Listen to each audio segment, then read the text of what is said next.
Welcome back. As promised, we have the management of PSP Ventures, Mr. PS Patel, who's the chairman, managing director and CEO of the company, joins in to not only discuss their third quarter, but importantly, talk about the future outlook of the company as well. Thanks a lot, Mr. Patel, for joining in. The first 9 months of this year, you've done a top line of close to around 1,800 crores with order inflow of 2,600 crores. I remember when we spoke earlier at the halfway mark of this year, you had said your revenues will be close to 2,600 crores for the year with 3,000 crores of order inflow guidance. Now, from the looks of it, it appears that you will beat that guidance for 24.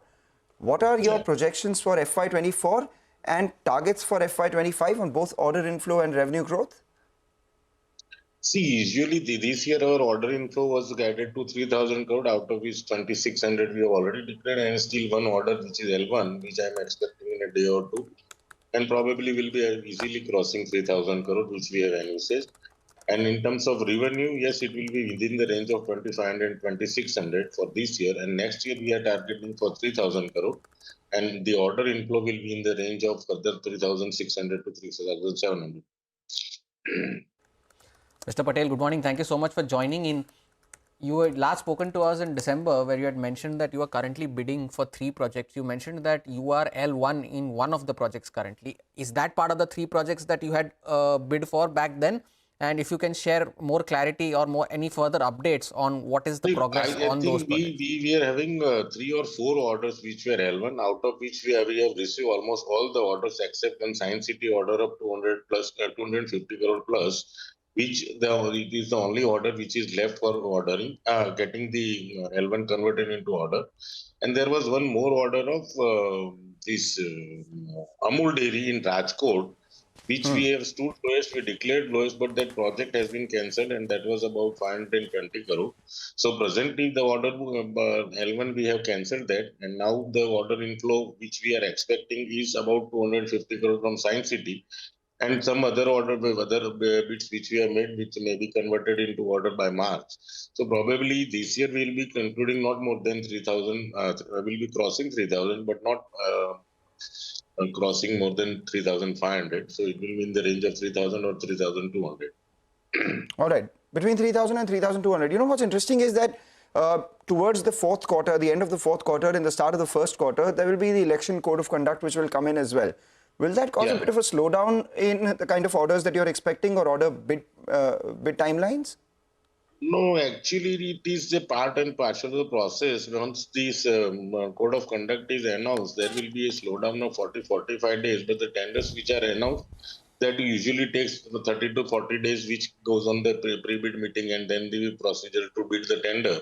So there will be a little bit slowdown in terms of those months, not the orders getting converted into order.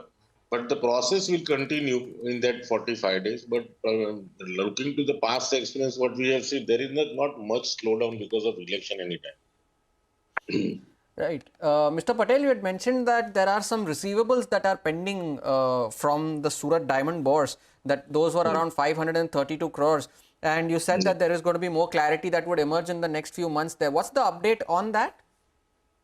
The Surat Diamond Bourse, our Section 9 is on, and there are two hearings which have already been done from our side. Now we are waiting for the client's hearing for within next 2 days. So probably by end of this February, there will be a concluding hearing from both the sides, and Section 9 announcement from the Sessions Court will be announced. And probably the final judgment from Section 9 will be getting before end of this month or first week of March. And related to going to arbitration, Section 9 is permitting me just to safeguard my money before I go to arbitration. So that's the status today, that if the Sessions Court allows for previously they announced for 100 crore bank guarantee to client to be placed for safeguarding my money. Now they have heard our total claim of 532 crore, so that may go a little bit up. That can be in the range of 200, 300 crore. But that will not allow me just to safeguard my money, and then we will apply for the arbitration thereon. So once again, your claim is 530 crores. Section 9 will allow you to safeguard at least 100 crores. Is that right? No, 100 crore was the upfront they have announced, but that order was set aside by High Court because the Session Court upfront, while putting our application, they gave us an order of 100 crore that day only. But that order So- was set aside by Gujarat High Court, and later on the final High Court guided Sessions Court to hear this case on a faster basis, which they have already initiated to conclude by February end. So probably, of course, they will be giving more than 100 crore. That was the upfront given because that was the main bill which was pending. But now, after hearing the claims and everything, they may go up from beyond 100 crore to up to 300 crore by looking to our claims. So your claims are close to 532 crores, like you pointed out. They have given 100 crores. You believe that the settlement somewhere will happen around 300 crores, and you're optimistic of that. It's not like settlement. It is by hearing and the clauses of the contract. If the Sessions Court find, because the Sessions Court is not a technical identity, they can just guide us for the after hearing the clauses, whatever figures we have mentioned, they can put up some percentage of those claims as a part of the positive point and put some money to safeguard same money as a bank guarantee or a lien to the offices which they have. That will that while announcement of the final arbitration, client has that safe money for us to. What we're trying to understand here, Mr. Patel, is at what amount will you not run into any losses? See, it is not about our going into losses because we have already booked 140 crore out of these 532 crores. So as on books, the bill which we have already been booked and it is already put in our balance sheet as a sales part is 140 crore, and that's what we are waiting for the payments to come.